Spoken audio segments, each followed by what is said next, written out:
अस्सलाम वालेकुम क्लास बच्चों, आज नेक्स्ट आपके साथ मैंने एक टॉपिक डिस्कस करना है।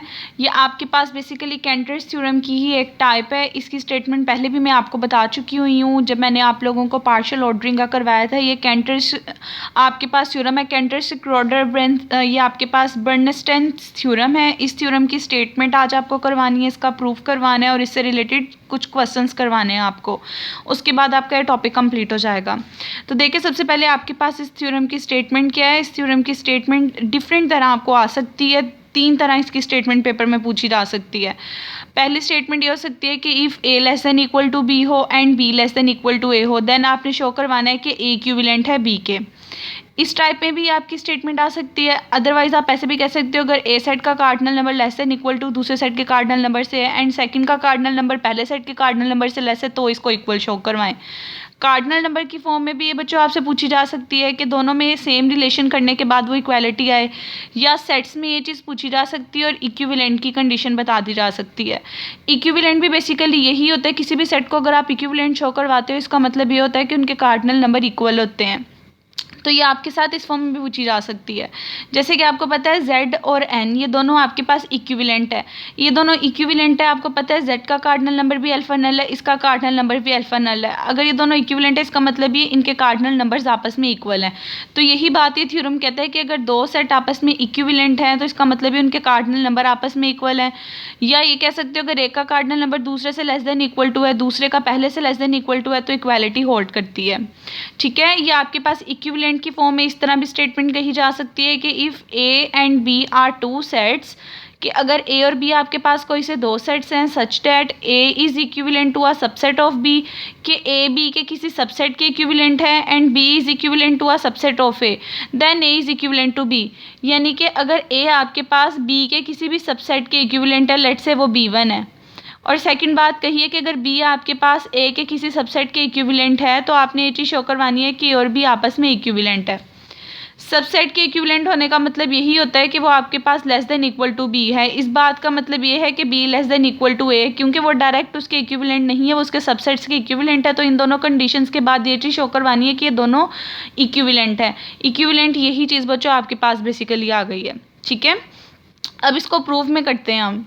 सबसे पहले देखिए, प्रूफ में मैंने लिखा कि लेट ए एंड बी आपके पास देखिए कोई से दो नॉन एम्पटी सेट्स से, तो मैंने कह दिया ए और बी हमारे पास कोई से दो नॉन एम्पटी और डिसजॉइंट सेट्स हैं।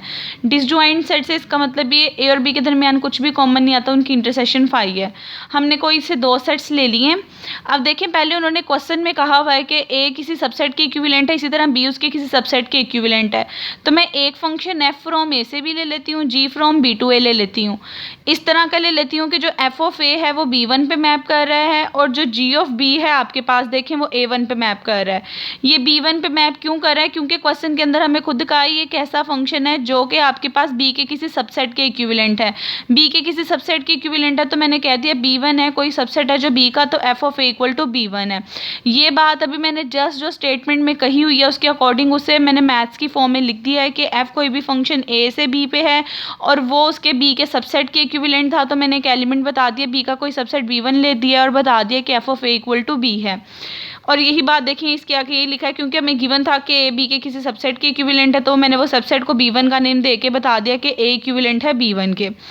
अगर कोई चीज़ किसी दूसरी चीज़ की इक्विवेलेंट होती है तो इसका मतलब यही होता है कि उन दोनों के दरमियान एक मैप एग्जिस्ट करता है और वो मैप 1-1 भी होता है, ऑन टू भी होता है। तो बेसिकली जो क्वेश्चन में कंडीशन गिवन थी इन दोनों के बिटवीन, उसको मैंने फंक्शन की फॉर्म में लिखा, इक्विवेलेंट की फॉर्म में लिखा और 1-1 ऑन टू तीनों फॉर्म्स में लिख के बता दिया कि ये चीज़ बेसिकली होल्ड कर रही है।